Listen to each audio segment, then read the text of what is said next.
Welcome, my dear. May God Almighty bless you and reward you for subscribing and encouraging others to subscribe this RMCA Bishop channel and for listening and sharing this video with others. Let us begin this reflection with a short prayer. Please join me. Oh my God, I adore you as the author of my being.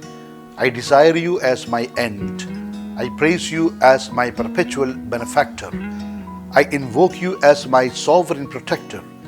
Direct me by your wisdom, retain me with your justice, comfort me with your clemency, and protect me with your power. In the name of the Father, and of the Son, and of the Holy Spirit. Amen. My dear friend, our common experience is that for many people, God comes last. How many times we have heard doctors telling, now God can only help. The question is why the doctors don't tell their patients from the beginning of the treatment itself that we can only give medicines, but it is God who gives the healing. This is the problem. Is it only when we fail in every way we think of God? Is it the right thing to do? You will agree with me that God should be brought in our lives in the first place itself. Pope Francis offered a reminder that the Lord wants us to seek His presence in the trials and storms of our life. We remain stuck on problems rather than going to the Lord and casting our concerns upon Him.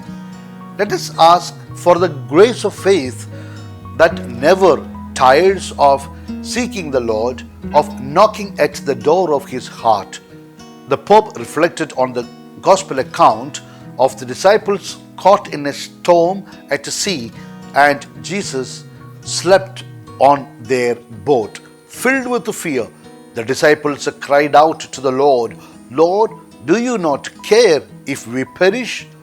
Pope Francis said, quite often we too, beaten by the trials of life, have cried out, "Oh my Lord, why do you remain silent and do nothing for me?" When it seems we are sinking in various disappointments or drowning in problems or are tossed here and there because of the unrelenting waves of anxiety, or lost in the middle of the sea of life with no harbor in sight, that it is important to remember that even Jesus was sleeping on the boat during the storm with His disciples. That time the Lord was there. The Lord is there, present. In fact, He expects, so to speak, that we will engage Him, to invoke Him, to put Him at the center of what we are experiencing. This slumber causes us to wake up, because to be disciples of Jesus, it is not enough to believe God is there, that He exists, but we must put ourselves out there with Him. We must also raise our voice with Him and cry out to Him, "Lord, have mercy on me." Today we can ask ourselves, what are the winds that beat against my life? What are the waves that prevent my navigation and endanger my spiritual life, my family life, and my mental health as well? Let us tell all this to Jesus. Let us tell Him everything. He wants this. He wants us to disturb Him. He wants us to grab hold of Him and find shelter from the unexpected waves of life. For this, we need to overcome the temptation to close ourselves off at the failures. We should get out of the false religiosity that says, "I do not want to disturb God." No, you must disturb God. My dear friend, it is when we cry out to the Lord, He can work wonders in us and for us. It is the gentle and extraordinary power of prayer which works miracles. When God works in us, it is the church that is being rebuilt. When He makes us strong, it is the church that becomes strong. In short, when we pray and we are blessed, it is the church that is being blessed. That is how we can rebuild the church again. Please join me in my humble prayer for you.